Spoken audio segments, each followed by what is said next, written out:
Welcome to another episode of Mexican American Pickers. It started with a chair. The Lockwood neighborhood of Dallas is a great neighborhood to pick in because it's just off Lakewood in Old East Dallas.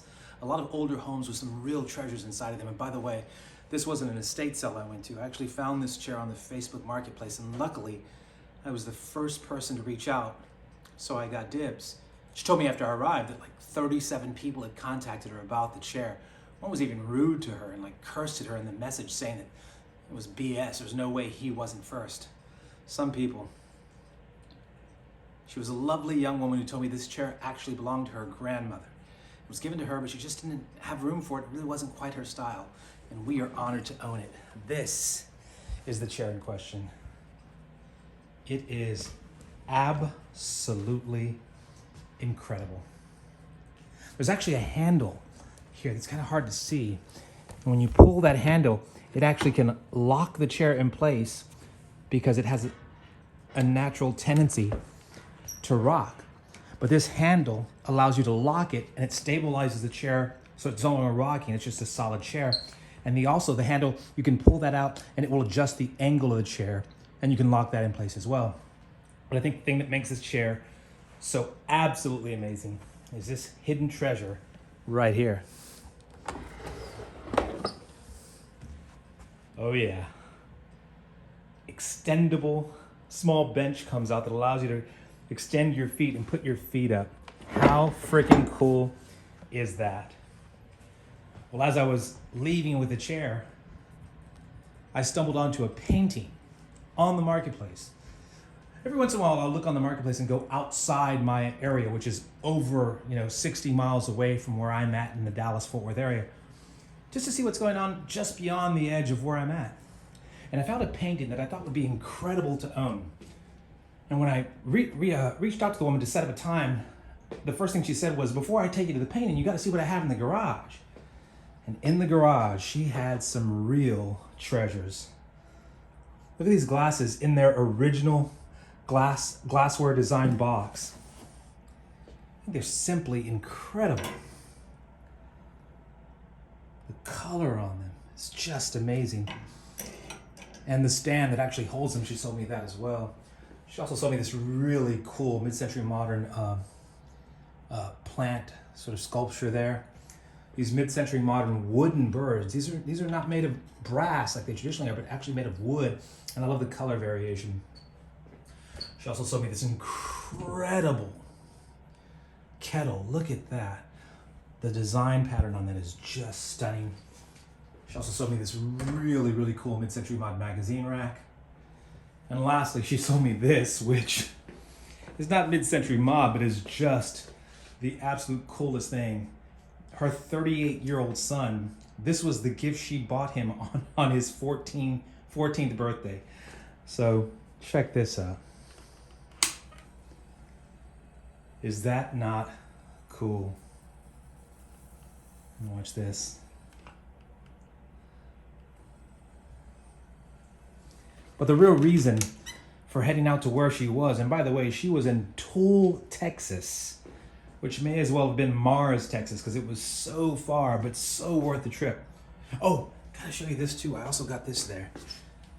See this little couple here? It's a sculpture that hangs on the edge of a table, and it actually rocks. My partner, I absolutely love that. Oh, very quickly, got this really cool mushroom that my partner adores. We picked that the other day. And this is actually an Art Deco cigarette holder where you actually hold your cigarettes. Didn't get that in Toole, Texas, but got it the other day, and it's very cool. But why did I go out to Toole, Texas? I went because of this. I cannot believe it.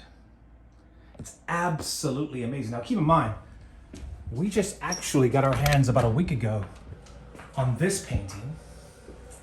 Incredible mid-century modern piece. It's hanging in our primary ensuite.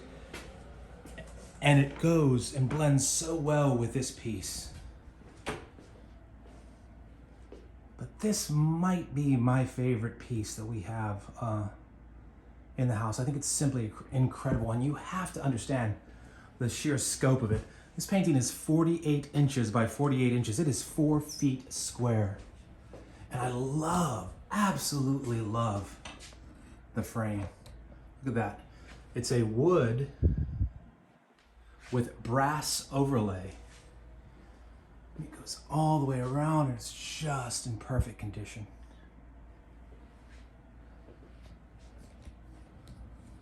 Just absolutely stunning. Oh, and by the way, you can tell by looking at the signature that yes, it is in fact a Robert McCain. And we are absolutely honored to own it.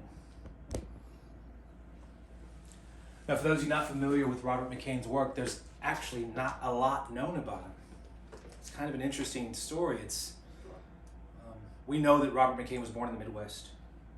We know that he moved to Los Angeles, Southern California, at a young age to study art. They believe that he might have worked for an ad agency, but they're not 100% sure about that. They just know that Robert McCain was a prolific painter who painted primarily in the 1960s and 1970s. A lot of the larger pieces that he did tended to be late 60s, which leads me to believe this piece is somewhere between 1968 and 1971. Again, an absolute mystery, an enigma. There's just not a lot known about Robert McCain outside of the fact that he loved landscapes, he loved birds, he loved painting children. He also loved painting fence lines that ran off into the distance of the painting.